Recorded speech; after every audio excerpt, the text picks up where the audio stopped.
أما الآن نستمع إلى كلمة السيد رئيس الجمهورية السيد أحمد الشرع، فليتفضل مشكورا.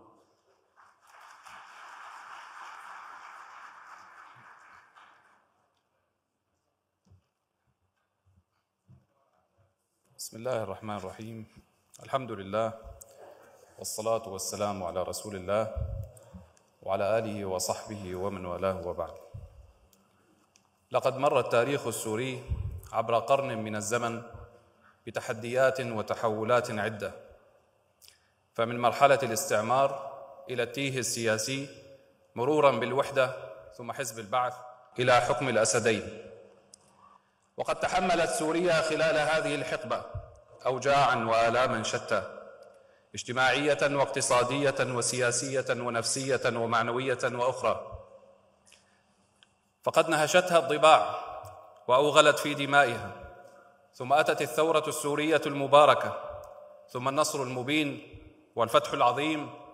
أنقذت سوريا من الهلاك، أنقذت ولكنها مثقلة بالجراح، وهي اليوم في غرفة الإنعاش، تقف بين أيديكم فرحة لكنها جريحة متألمة، تناديكم لتقفوا جميعاً متحدين متعاونين لمداواتها وتضميد جراحها ومواساتها، وكلها ثقة بكم أنكم لن تخذلوها بعد اليوم ولن تغفلوا عنها، وستسهرون لحمايتها وبنائها وازدهارها.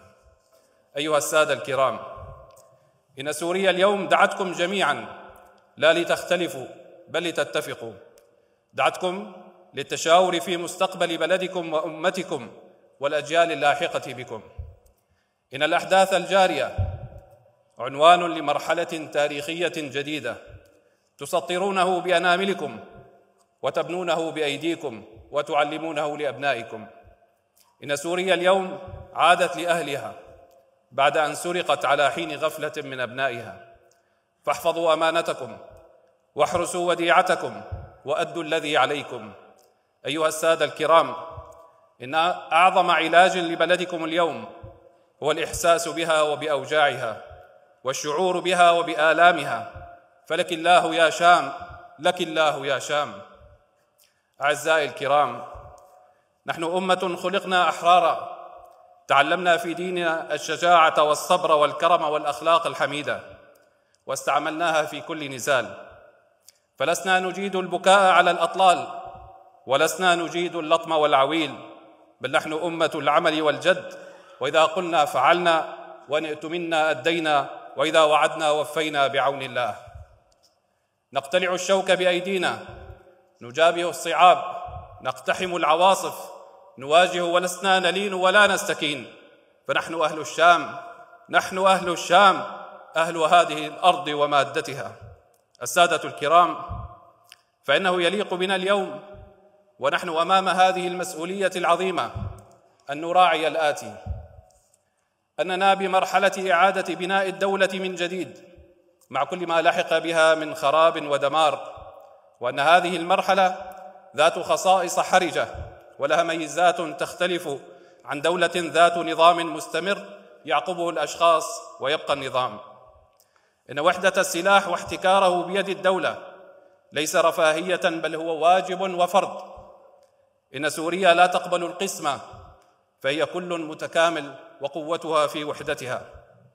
إن سوريا تعاني من تدمير ممنهج لاقتصادها وخدماتها الأساسية، وأن عوامل نهضتها تكمن بداخلها، وهي بحاجة لخطة إسعافية، ثم أخرى متوسطة، ثم أخرى استراتيجية، وعلينا أن نحول نكباتها إلى فرص استثمارية حية.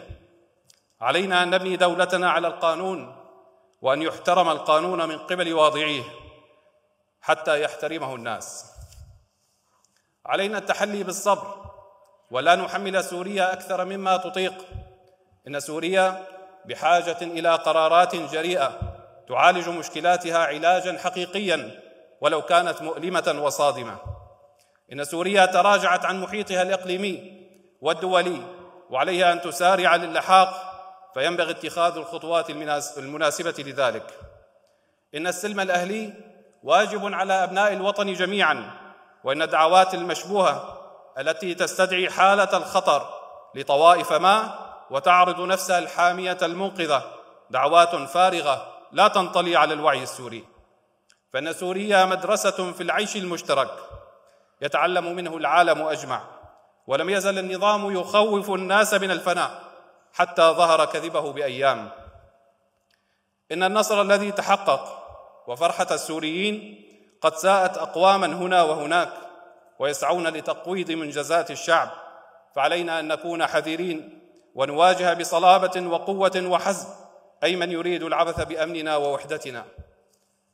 إن نظام الحكم لأي بلد يتفق اتفاقاً وثيقاً مع المرحلة التاريخية السابقة لإقراره والثقافة العميقة والأصيلة لأهل البلد، فلا ينبغي استيراد أنظمة لا تتلائم وحال البلد، ويجب الابتعاد عن تحويل المجتمعات إلى حقول تجارب لتنفيذ أحلام سياسية لا تناسب.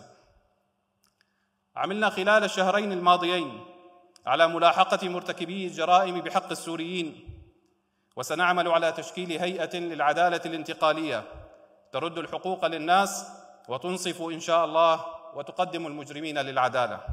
أيها السادة الكرام، قد سعينا خلال معركة التحرير وبعدها لحقن الدماء وعدم هدم الحواضر، واستعملنا في ذلك طرائق متعددة، وكل ذلك ليتسنى للسوريين أن يجلسوا مع بعضهم ويعيدوا بناء بلدهم، ولعل البعض قد ساهوا بعض هذه الطرائق، فكما قبلتم منا هذا النصر فأرجو متكرمين أن تقبلوا منا طرائقه.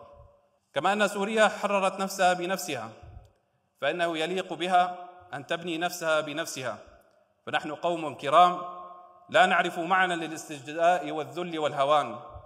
إن الشعوب الحية لهي الشعوب التي تحمل رصيداً وافراً من القيم الأخلاقية، فما إن تمسكت بها نجت وما إن تخلت عنها فشلت.